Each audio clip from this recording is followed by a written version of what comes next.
the golden smile that introduced me to the days of wine and roses and you.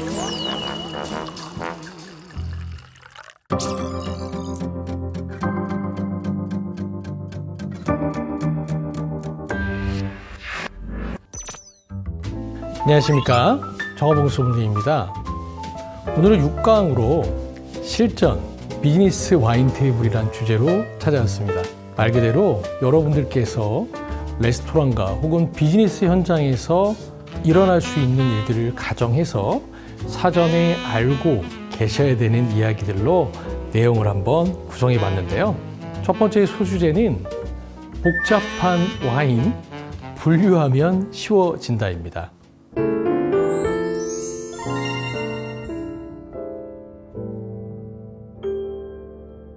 놀랍게도 와인에 만들 수 있는 양조용 포도 품종은 현재 재배되고 있는 포도의 품종만 약 2,000가지이고 비즈니스적으로 상업적으로 성공해서 많이 재배되는 품종만 추리더라도 약 150종에 이른다고 합니다. 그런 모든 품종들을 기억하기는 저처럼 전문직인 소믈리에 외에 일반인들에게 어렵게 느껴지는 건 당연합니다.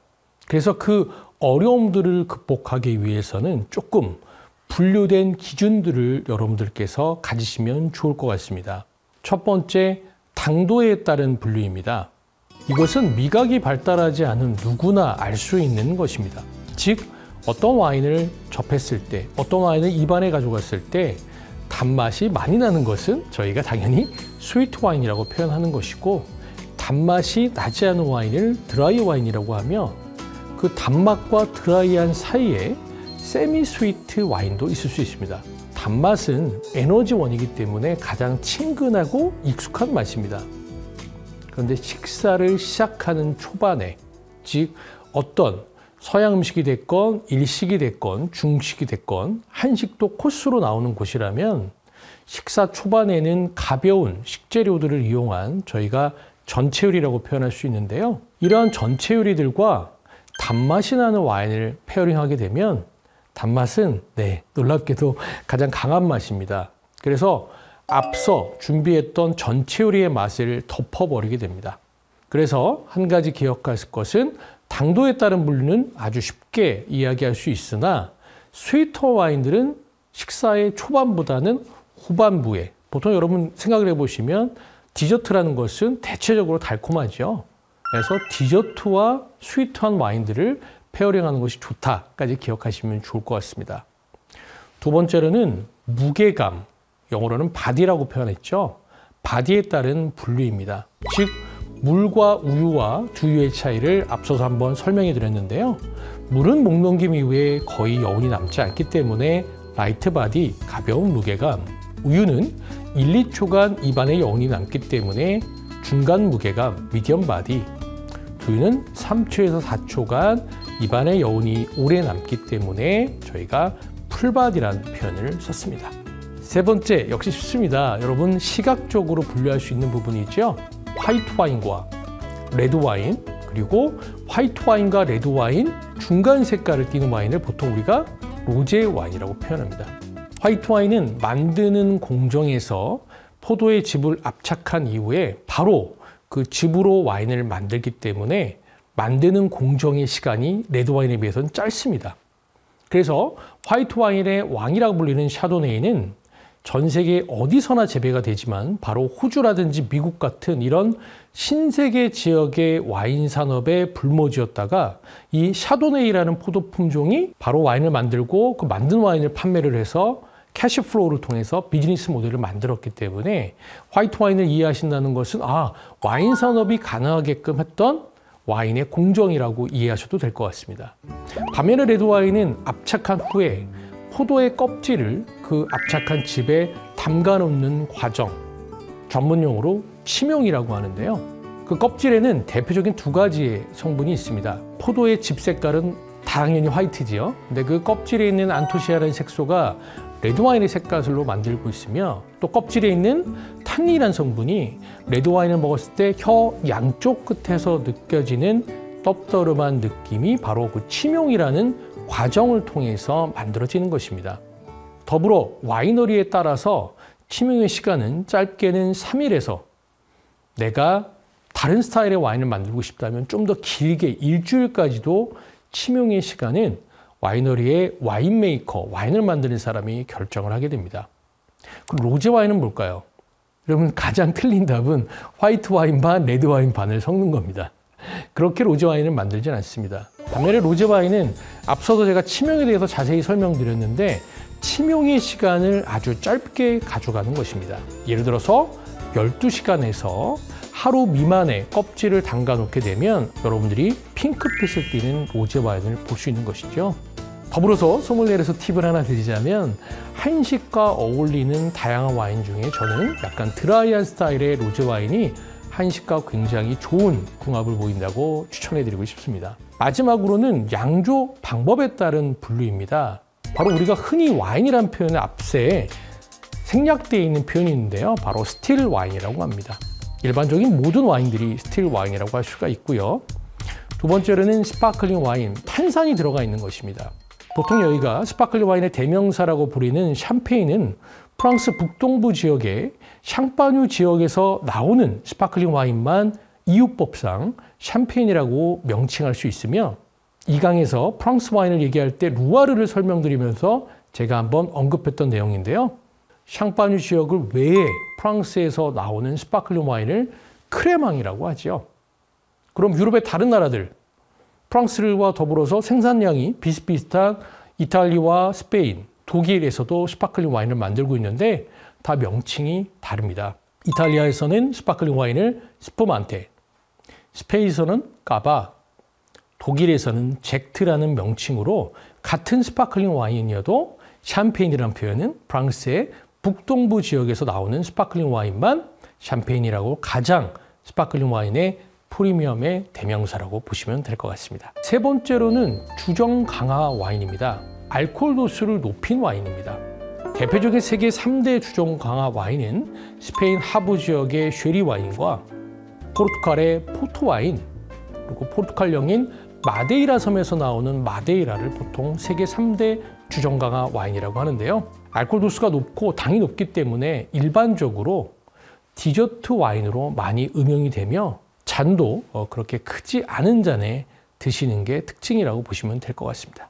자, 이제 마지막 분류입니다. 여러분이 아마 일상생활 속에서 이런 가양 와인을 만나실 경우가 극히 드무셨을 것 같은데요. 칵테일의 왕이라 불리는 마티니와 칵테일의 여왕이라 불리는 맨하탄 같은 칵테일에 쓰이는 가양 와인들입니다. 다양한 허브들이 이 와인을 만드는 데 들어가서 드라이 벌마우스, 스위트 벌마우스라는 이런 이름을 가지고 있는 이 가양 와인들은 칵테일에 같이 사용되게 됩니다. 이렇게 말씀드린 것처럼 뭔가 와인을 이렇게 크게 4가지로 분류해서 기억을 하시고 이 기준점들을 아신다면 굉장히 복잡하고 다양해 보이는 와인들에 조금 기준을 가지고 접근하다 보면 스텝 바이 스텝, 즉 한 발짝 한 발짝 와인을 정복해 나가실 수가 있는 것이죠. 그래서 150여 가지의 상업적으로 성공한 주품종 중에 국제적으로 널리 재배되는 포도 품종인 4가지의 품종이 있었죠. 카베르네 소비뇽과 메를로, 그다음에 슈라즈, 피노누아, 이탈리아 토스카나 끼안티 지역의 산지오베제를 말씀을 드렸습니다. 화이트 와인의 왕이라 불리는 여왕이라 불리는 샤도네이, 그다음에 뉴질랜드와 프랑스 루아르가 고향인 소비뇽 블랑, 독일을 대표하는 리슬링. 그래서 이런 품종에 대한 특징과 맛을 인지했을 때 내가 꼭 이 와인을 오픈해서 따지 않아도 라벨을 봤을 때 포도의 품종만 보고도 대략 예측할 수 있는 것이죠. 그래서 와인을 접근할 때 내가 좋아하는 품종은 어떤 품종인지, 왜냐하면 와인의 맛이라든지 본인의 미각이라든지 이런 것은 굉장히 주관적이기도 하고 때로는 객관적이기도 한 것이죠. 저는 여러분에게 나의 취향은 무엇인지를 나아갈 수 있는 기준점들을 지금 하나하나씩 설명드리고 있다고 보시면 될 것 같습니다. 그래서 와인의 라벨에서는 우리가 다양한 정보들을 얻어갈 수가 있는데요. 첫 번째로는 와인의 이름이겠죠. 다행히 이 와인은 어떤 이름을 가지고 있는지를 알 수가 있고요.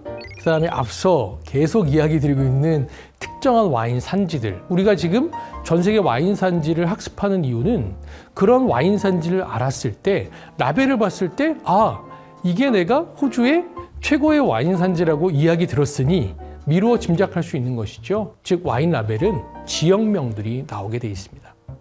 그다음에 용량은 전 세계 통일되어 있기 때문에 750ml며 그다음에 알코올 도수는 퍼센트로 명확하게 나와 있죠. 아주 중요한 게 하나가 빠져 있죠. 바로 빈티지입니다. 빈티지라는 것은 포도를 수확한 연도를 이야기하죠. 무슨 얘기냐면 만약에 2000년이라고 와인 라벨에 여러분이 음용하시는 와인 라벨에 적혀 있다면 이 와인은 2000년에 수확한 포도로 만든 와인이라는 겁니다. 와인이라는 것이 결과적으로 가장 중요한 것이 포도기 때문에 당연히 미루어 짐작컨대 작황이 좋았던 포도로 좋은 와인이 만들어질 수 있다는 걸 짐작할 수 있으며 이 작황이 좋지 않았던 해로 만든 와인들은 조금은 빈티지가 좋은 해보다는 품질이 떨어질 수 있다는 걸 알 수 있는 중요한 정보라고 했습니다. 그래서 소믈리에들은 프랑스 보르도의 그레이트 빈티지, 좋은 빈티지 애들은 외우고 있습니다.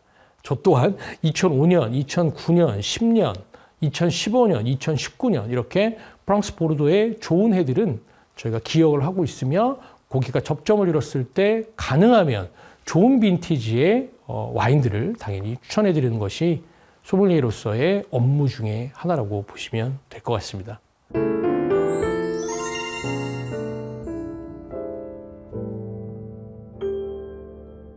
여러분 벌써 테이블 매너 어떠십니까? 벌써 부담스럽죠, 단어가. 그런데 그 부담스러움은 이렇게 한 가지의 핵심 용어로 말씀드리고 싶습니다.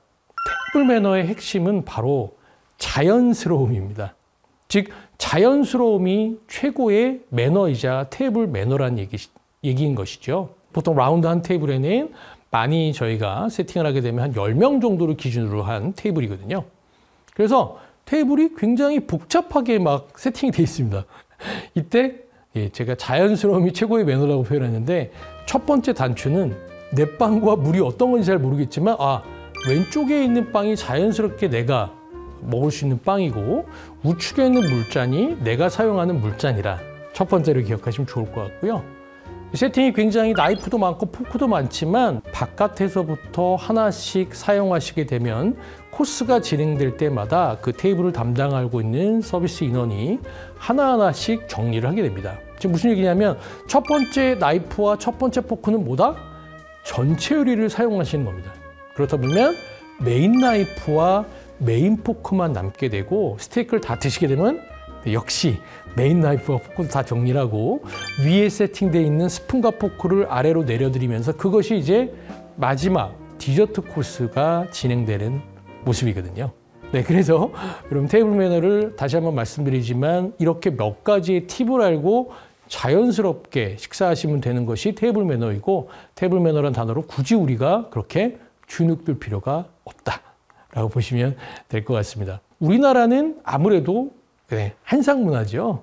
한상 문화라는 것은 뜨거운 밥과 그 쌀밥에 여러 가지 곁들이는 찌개가 있을 수도 있고요. 찌개가 없다면 국이 있을 수 있고 심지어 다양한 젓갈까지 곁들인 식사를 하게 되는데요. 그러다 보니까 그런 식사에는 굳이 와인을 페어링하기는 굉장히 어렵습니다.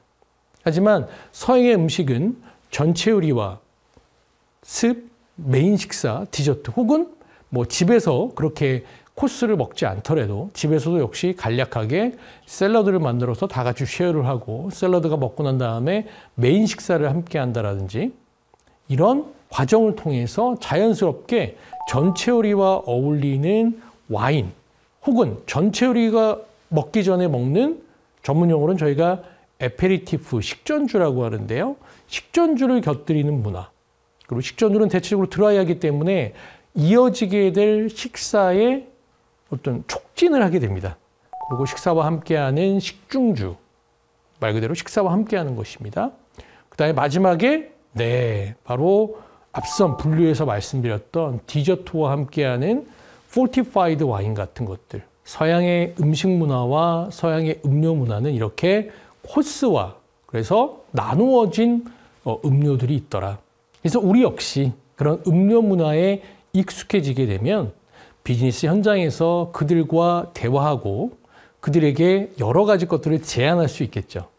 예를 들면 내가 지금 현재 어떤 프랑스의 그룹과 중요한 비즈니스 디너를 앞두고 있다면 앉자마자 바로 식사를 주문하는 것보다는 아까 말씀드렸던 식전주가 익숙하기 때문에 추천하는 겁니다. 또 식사와 함께 할 때는 그분이 만약에 프랑스의 특정한 지역, 뭐 알자스 지역에서 오셨다면 알자스 지역의 와인을 미리 셀렉트해서 식사와 함께 하게 되고, 또 식사 후에는 그들은 디저트 문화가 있기 때문에 디저트를 함께 할 때 뭐 이탈리아를 대표하는 그라파 같은 이런 식후주와 프랑스의 꼬냑 같은 것들을 추천한다면 결과적으로 그 비즈니스 디너 자리의 분위기는 굉장히 자연스럽고 화기애애하며 즐겁게 될 것입니다. 자, 이어지는 7강에서는 좀 더 이 내용을 깊이 있게 가보겠습니다. 음식과 와인의 마리아주라는 주제로 통해서 실제 전체 요리와 식중주와 식후주에는 구체적으로 또한 어떤 것들이 있는지 제가 구체적인 내용들을 가지고 7강으로 찾아오도록 하겠습니다. 감사합니다.